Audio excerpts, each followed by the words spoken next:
Hi, everybody. So we are getting to the end of the 50s here, and I keep mentioning this year 1959.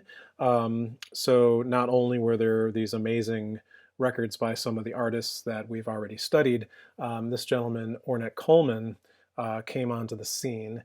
He actually had a few records on Contemporary, which is actually a Bay Area record label.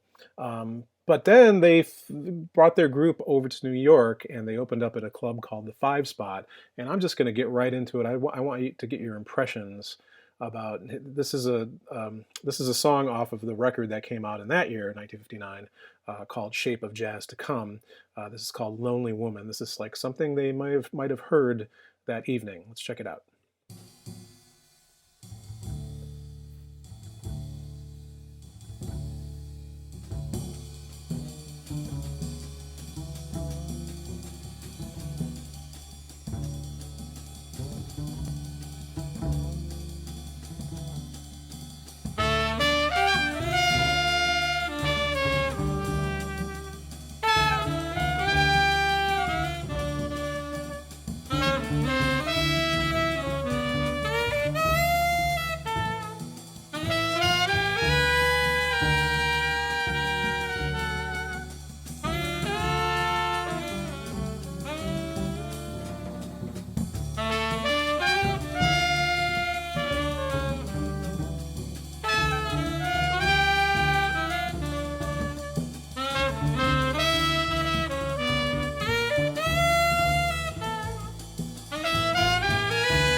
I'm going to stop it right there. That was the end of Ornette's solo on that tune.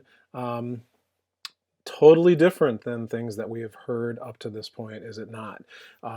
There's no walking bass. I mean, we hear pretty, standard sort of very up-tempo drum beat going on, but the horns are sort of just floating over the top. They're not really sort of like dictating the time like they would in bebop or in the hard bop era.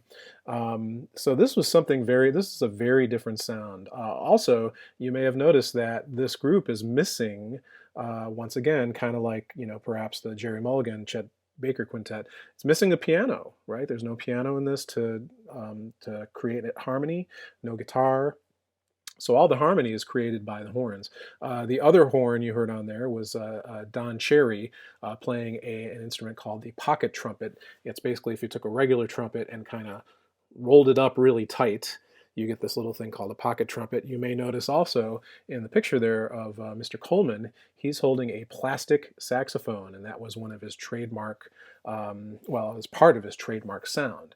Um, when they opened at the five spot, people just did not know what to think, and it pretty much it divided people pretty quickly. There were some people who thought, "Wow, this is the new thing. Wow, this is really innovative and interesting," and then some people thought it was insulting. And the couple stories that actually people met him out in the alley and actually beat him up. So some people who didn't like it. Anyway, groundbreaking music. And where was this coming from? I mean, this is a question I ask myself, when I talk about Ornette.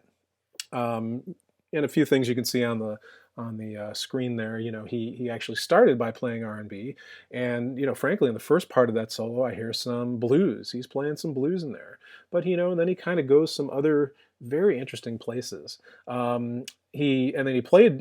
He toured with some bands, but got fired because he was just moving in this different direction that people didn't get. It certainly wasn't in this sort of dance style or commercial style, going his other way. And it wasn't until he met this group of musicians, Don Cherry, Charlie Hayden, Billy Higgins, um, who really saw eye to eye with him.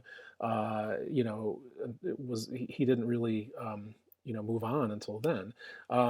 This was not totally new, though. I mean, we've definitely heard some very interesting sounds over the century. I mean, if we go into classical music, for lack of a better term, we could look at artists, or excuse me, composers like Stravinsky and Schoenberg. I mean, even kind of the analog is, Stravinsky's Rite of Spring. The first time they premiered it, there was an actual riot. But that was much earlier in the century. But as far as in jazz goes, we didn't really hear anything quite this not quite with the sound, but remember back in the Cool unit, we talked about a guy by the name of Lenny Tristano who played a lot with Lee Konitz, and they actually did this experiment that they put on a record called Intuition. And so what they did is they just started playing. So this would be, to me, what I would consider the sort of the one of the first examples of what I would call free jazz. In other words, we're maybe taking one of those standard elements of music, in this case, the tune. There's no tune in this, and I'm just going to play a little example of this. There's no tune in this tune Intuition. There's no melody, there's no form, there's nothing like that. Now there's time, and there's some people improvising together, but they're sort of just letting their intuition move them along. Let's hear a little bit of that.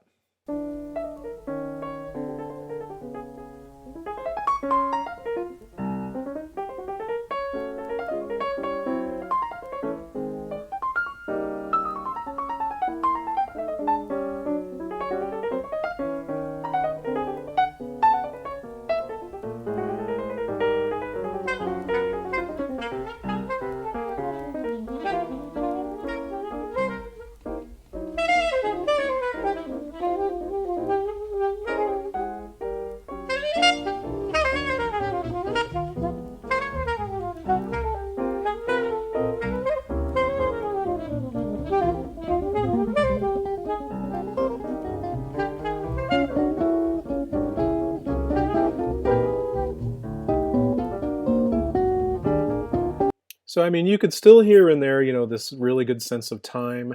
They are certainly drawing on some of the vocabulary of the bebop era, but there's no tune. There's no chord progression that they're, sticking to. They're sort of letting things just sort of go where they go. So that was, about 10 years earlier than Ornette. Then there's also, some of these other sounds coming in, maybe from influence from the classical side of things. So I've mentioned the Stan Kenton Orchestra in the past, and they were this sort of giant, bombastic big band run by a piano player and composer Stan Kenton. But there was a very young composer by the name of Bob Grettinger who wrote several pieces for the the Stan Kenton Orchestra, and his record from that time was called City of Glass.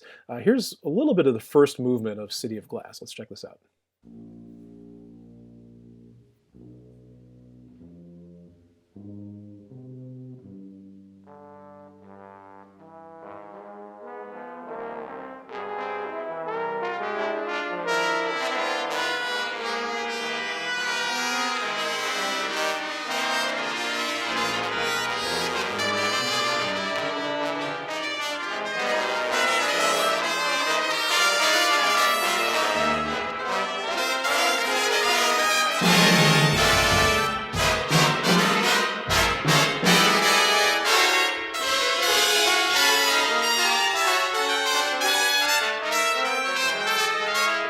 Well, hopefully that woke you up. The big difference there is that all of that was written down by Bob Grettinger. So that was not improvised, unlike the Lenny Tristano one that we just listened to. So that was coming, like I said, more from the sort of classical side of things.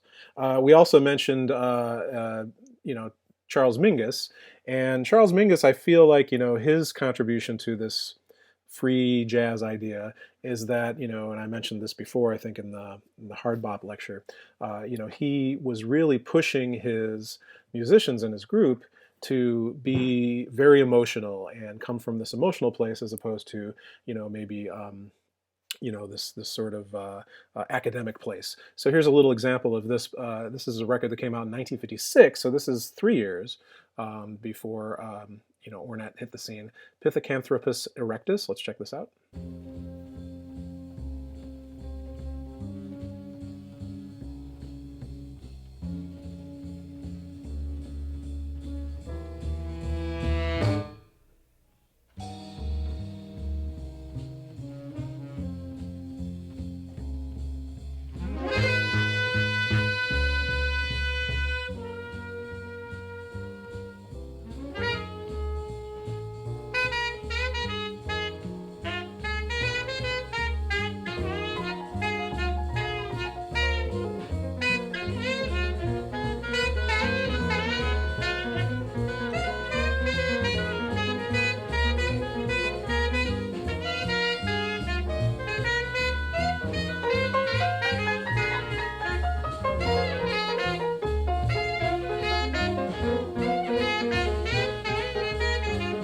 So a little of the chaotic sound that we hear there is, it's sort of coming from this place where he is encouraging his musicians to improvise sort of on top of each other. Although, if you listen to what they were actually, the materials they were actually using, it was really, really coming from the blues. Maybe that part there might have been missing that formal element, but this, time was there. There was some harmony there. And then probably like way on the other side of the academic sort of side of things, there was a guy by the name of George Russell. And George became kind of a large figure in the world of music theory, certainly as it pertained to jazz. He actually used to hold lectures on Saturday mornings in his apartment, and some of the jazz musicians would come over to his apartment and put like a couple bucks in his jar and listen to him lecture on music theory. He was also a composer and had a band called Jazz Workshop. Let's check out a recording. This is called Aesthetic, also from 1956.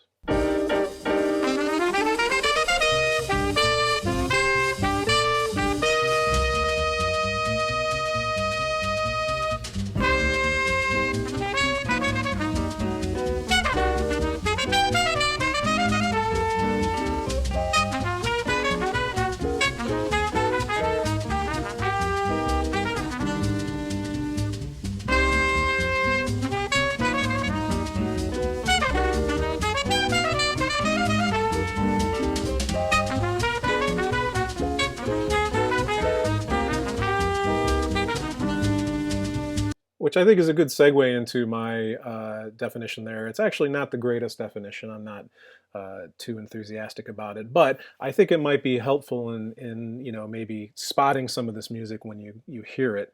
If it sounds sort of unusual to you, you could say, "Hey, is there something missing from this music that I might normally hear in jazz?" That particular example there. I think pretty much had all those things that are on the screen there. That tune has a form. It does have metronomic time. It has some functional harmony. But there's some unusual things going on. I would say what makes that music a little bit more unusual is that the melodic vocabulary is quite a bit different. It's not really coming so much from that bebop tradition like a lot of this other music is. So let me just continue really quick here with Ornette.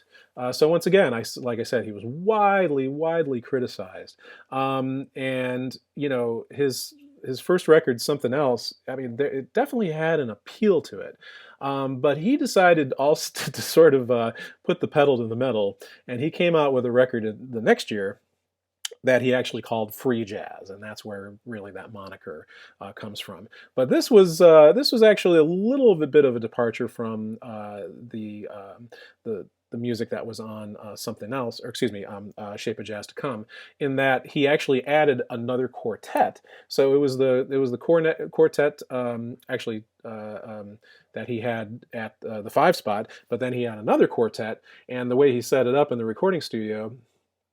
By the way, stereo is now a thing. Stereo has now been around for about 2 or 3 years.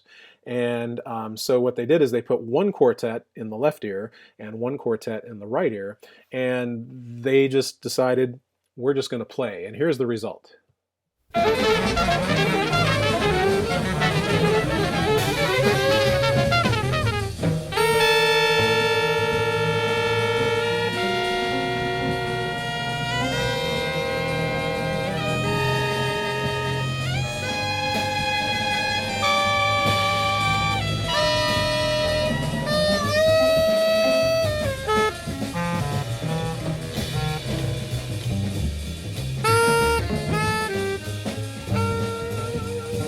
So there we left hearing a little bit of Eric Dolphy on the bass clarinet there. But that goes on for 37 minutes of them just playing freely, sort of improvising off of each other.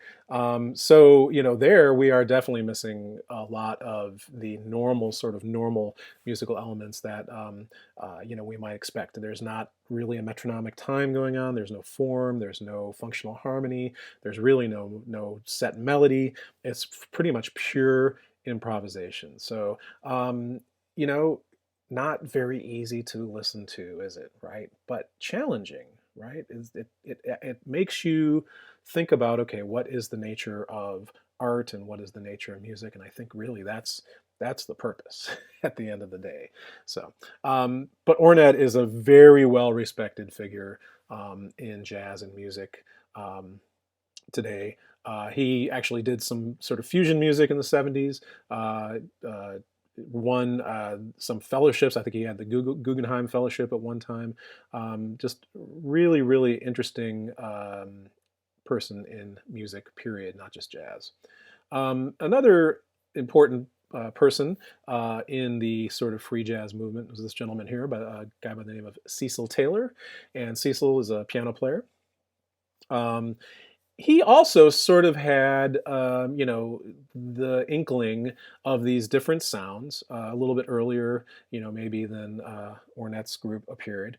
This is a tune I'm going to play for you that he did in 1956 off a record called Jazz Advance with this soprano sax player by the name of Steve Lacy. Let's check this out a little bit.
it's a fairly interesting recording because if you took out the piano track, what you'd be left with is a fairly standard 12-bar blues. And Steve Lacy, even though he's become sort of known as more of an avant-garde musician, he was sort of playing, with what we would call in the changes there, really playing along with that blues chord progression. But Cecil was a little somewhere else on that recording, right? I mean, so he's definitely hearing something different. I think probably the best way to illustrate Cecil is to maybe show you a little bit of his solo piano work. He became very much known for that, especially in the mid 60s. So I'm going to go to this video right now.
For time's sake, I'm going to stop it there, but once again, very unusual approach. It may seem to you, that he's just sort of randomly, pressing the keys on the piano. But if you would really, really listen closely and maybe study what he's doing there, you will find that he actually is playing some, motives like we talked about, around Sonny Rollins' time, right, or Miles Davis. They're just very sort of unusual motives and going by very quickly. Um, you know, this man is a genius, and once again, someone looking at music in just a completely different way. So there as far as our free jazz definition, that improvisation didn't really have that metronomic time going on. It didn't have functional harmony.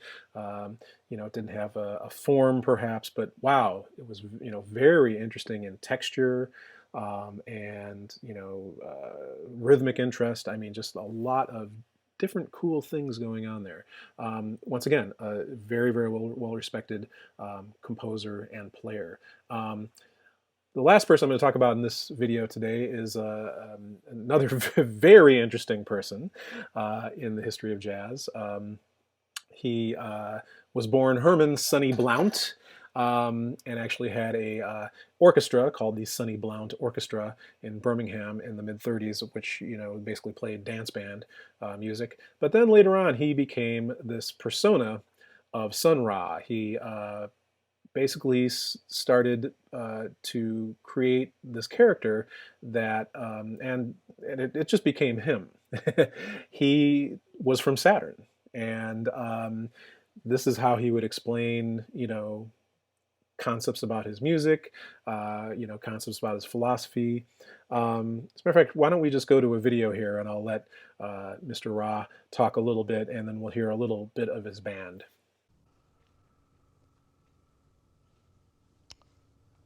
Planet Earth can't even be sufficient without the rain. It doesn't produce rain, Sunshine, it doesn't produce the sun. The wind, it doesn't produce the wind. All planet Earth produces is the dead bodies of humanity. That's its only creation.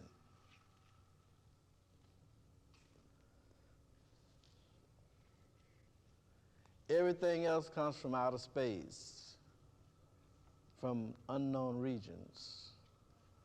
Humanity's life depends upon the unknown.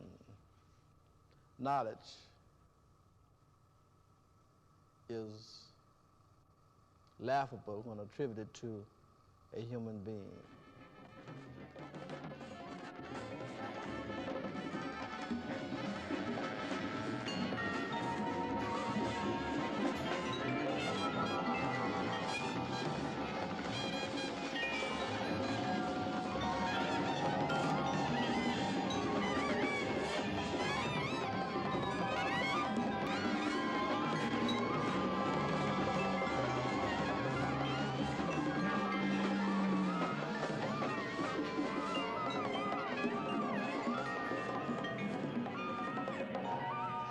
Astro Black mythology, Astro timeless immortality, Astro thought in mystic sound, Astro Black of outer space, Astro natural, darkness dark, Astro reach beyond the stars, out to endlessness,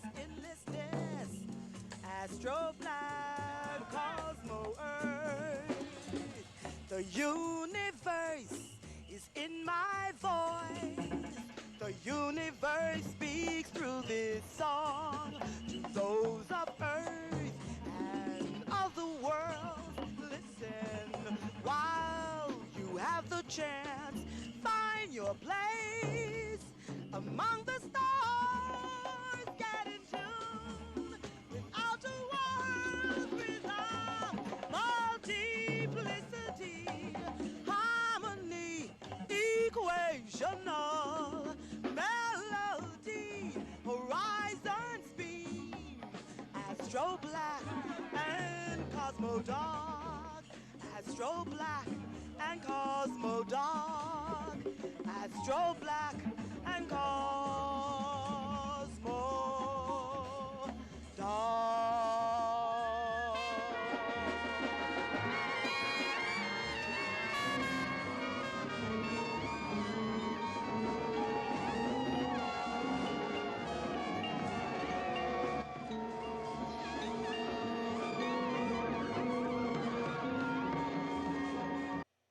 So yeah, in the playlist that I made for you on Canvas, you'll find a lot of different videos. As a matter of fact, you'll also find a movie that he did called "Space is the Place." He was very fond, of course, of combining his unusual music with unusual imagery. The evolution of that band was quite interesting, though. They actually started in New York, is where he formed this band that he called the Orchestra, and they lived together in, I think, like basically like one apartment. So it was a little cult like, and people. I have had a lot of students in the past. You know, think that his music was maybe very influenced by drugs, and it was actually the opposite way. He really did not like drugs. He wanted the people in his band to be clear-headed, but they developed their sound. There was a club in the village called Slugs, and they got a steady Monday night gig. So for, I think it was maybe a couple of years, they played every single Monday night and developed the sound of this band. And, had a very interesting appeal. um, did quite a bit of touring. He actually taught a class over at UC Berkeley called The Black Man in the Cosmos. And on the playlist, you'll actually find some of the recordings of those lectures.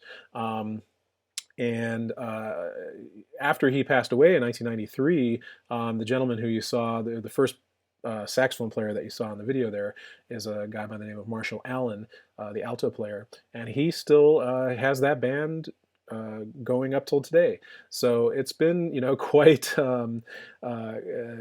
quite the established avant-garde band in the world of jazz.